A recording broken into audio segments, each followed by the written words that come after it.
शीतल जी मुस्कुरा रहे हैं तब से। शीतल जी, आपको क्या लग रहा है? हाँ, ये सरकार, प्रधानमंत्री चला लेंगे ढंग से?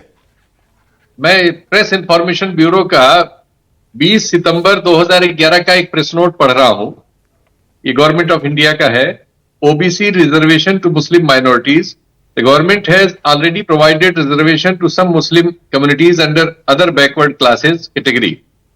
The state-wise details of Muslim community included in the central list of OBCs as on 24th August 2010 are as follows. इसके बाद इसमें वो लिस्ट है जो देश भर में विभिन्न राज्यों में विभिन्न ऐसी सब कास्ट जो है मुस्लिम्स में से जिनको ओबीसी रिजर्वेशन मिला हुआ है। हमारे देश में लागू है विभिन्न राज्यों में। इस समय जो केंद्र में सरकार है उसके दो प्रमुख सहयोगी बिहार और आंध्र प्रदेश, दोनों में यह लागू है। इस लिस्ट के अनुसार ये सेंट्रल लिस्ट है और इसमें सेंट्रल सर्विसेज जो है इससे कवर होती हैं। जब भी वो निकलती हैं तो इस लिस्ट के अनुसार उनको मिलता है। मेरा प्रश्न बीजेपी के प्रवक्ता महोदय से है कि चूंकि इस पूरे चुनाव में प्रधानमंत्री जी ने और गृह मंत्री जी ने, आसाम के मुख्यमंत्री ने, उत्तर प्रदेश के मुख्यमंत्री ने और असंख्य प्रवक्ताओं और सोशल मीडिया सेल में जो उनके लोग काम करते हैं, सबने मुस्लिम्स को रिजर्वेशन देने के खिलाफ बात की थी और कर्नाटक सरकार को जो इसी आधार पर अपने यहां रिजर्वेशन देती है निशाना बनाया। क्या ये कैबिनेट की बैठक में अब इस फैसले को जो 2010 का है बदलने जा रहे हैं, या इस बारे में उनका क्या निष्कर्ष है अब जब वो एक गठजोड़ की सरकार, गठबंधन की सरकार लेकर देश के सामने प्रस्तुत हुए? ओके, जफर भाई बोलिए। जफर इस्लाम जवाब दे रहे हैं।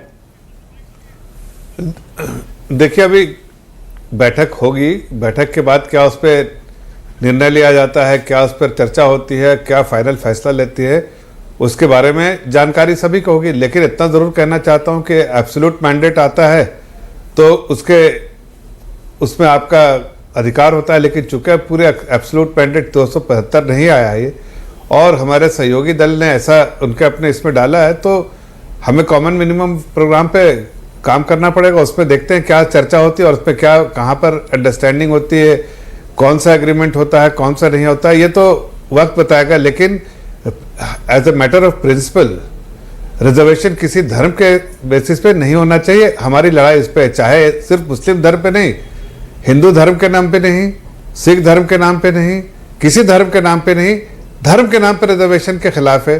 तो इसलिए उसकी वो जो है टेक्निकल चीज जो है, जफर भाई बहुत बढ़िया, हम लोग उस पर चर्चा करें। जफर भाई बहुत बढ़िया, बहुत बढ़िया। आपने कम से कम ये तो मान लिया ना कि 19 और 14 की तरह बीजेपी की अकेले सरकार वैसी नहीं चलेगी जैसे चली थी।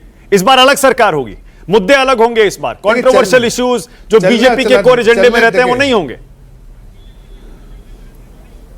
लेकिन चलने चलाने की बात नहीं है। बात यह है कि आपने पूछा एक सवाल, अभी जब अगर हम अकेले की सरकार होती तो हम अकेले का जो एजेंडा जो है वो बात करते, लेकिन जब हमारे सहयोगी के साथ सरकार बहुत बढ़िया, तो जाहिर है चर्चा करने के बाद बहुत बढ़िया। आप शीतल जी बताइए, जब एक पार्टी खुलकर मान रही है, शीतल जी, जफर भाई एक सेकंड, जफर भाई एक सेकंड, बहुत बढ़िया, बहुत बढ़िया। शीतल भाई, अगर जब जफर इस्लाम कह रहे हैं कि हम कॉमन मिनिमम प्रोग्राम से सरकार चलाएंगे, 2014 और 2019 में अकेले बीजेपी के पास बहुमत था, लेकिन ये मुद्दा उस समय नहीं बना। क्या हम इसको ये समझें कि ये राजनीतिक तौर पर सिर्फ इस चुनाव में उपयोग करने के लिए, या आप कहें ध्रुवीकरण करने के लिए इस्तेमाल किया गया, और अब आप गठबंधन के आड़ में उस तथ्य से छुपना चाहते हैं? आप जानते हैं इसकी लीगलिटी भी संभव नहीं है, क्योंकि आप अगर इस तरह का कोई फैसला करेंगे भी तो चैलेंज होगा। और जिन आधारों पर उन लोगों को रिजर्वेशन दिया गया है, चूंकि वो आधार सुप्रीम कोर्ट में पहले स्क्रूटनी उनकी हो चुकी है, तो आप उनको ऐसे खारिज नहीं कर पाएंगे। तो आप ये मानते हैं कि आपने सिर्फ ध्रुवीकरण के लिए इस मुद्दे को चुनाव में उठाया? जफर इस्लाम बोलिए। मानक जी। आलोक जी, इसके बाद आ रहा हूं। देखिए, ये बिल्कुल सरासर गलत है।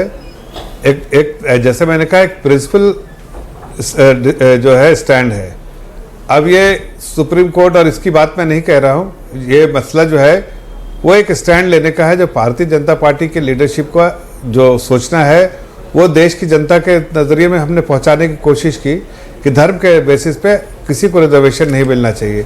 अब बाकी इस वक्त क्या अपने जो घटक दल के लोग हैं, हम अपना गठबंधन धर्म निभाते हैं, कोलिशन धर्म निभाते हैं, तो अभी जब उनसे चर्चा होगी, ठीक है, और उसके बाद क्या फैसला होगा इस पे, इस मुद्दे पे, बहुत बढ़िया, वो देखेंगे। बहुत बढ़िया। आलोक जी बोलिए। आलोक शर्मा, आपकी बारी है। आलोक जी बोलिए।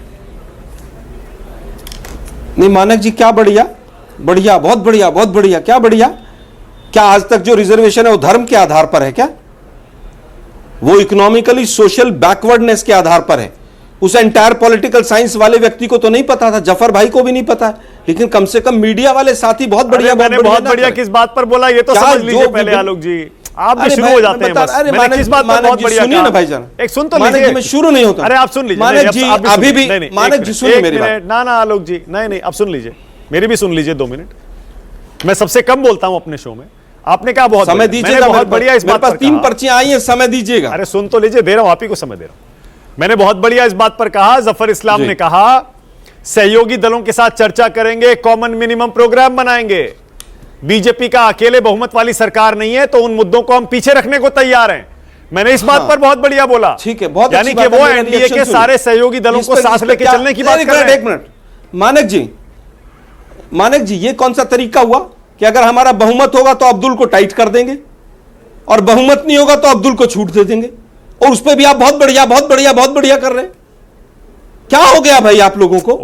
आपको जफर से सवाल पूछना चाहिए कि पूर्ण बहुमत होगा तो मुसलमानों को टाइट कर देंगे हम, और अगर पूर्ण बहुमत नहीं होगा तो कॉमन मिनिमम प्रोग्राम के अनुसार चलेंगे। क्या हो गया भाई आप लोगों को? आलोक जी, वापस आलोक जी एक सेकंड, ना आलोक जी वन साइडेड नहीं हो सकता। ना आलोक जी वन साइडेड नहीं हो सकता ये। आलोक जी कांग्रेस और शिवसेना सरकार चलाते हैं, एनसीपी भी उसमें शामिल होती है। कॉमन मिनिमम प्रोग्राम बनता है या नहीं बनता बताइए मुझे। वीर सावरकर के मुद्दे को साइड पे रखते हैं या नहीं रखते हैं बताइए। मैं फिर कहूंगा, जब एनडीए बनेगा, यूपीए बनेगा, एमवीए बनेगा, ये तो होता है आलोक जी।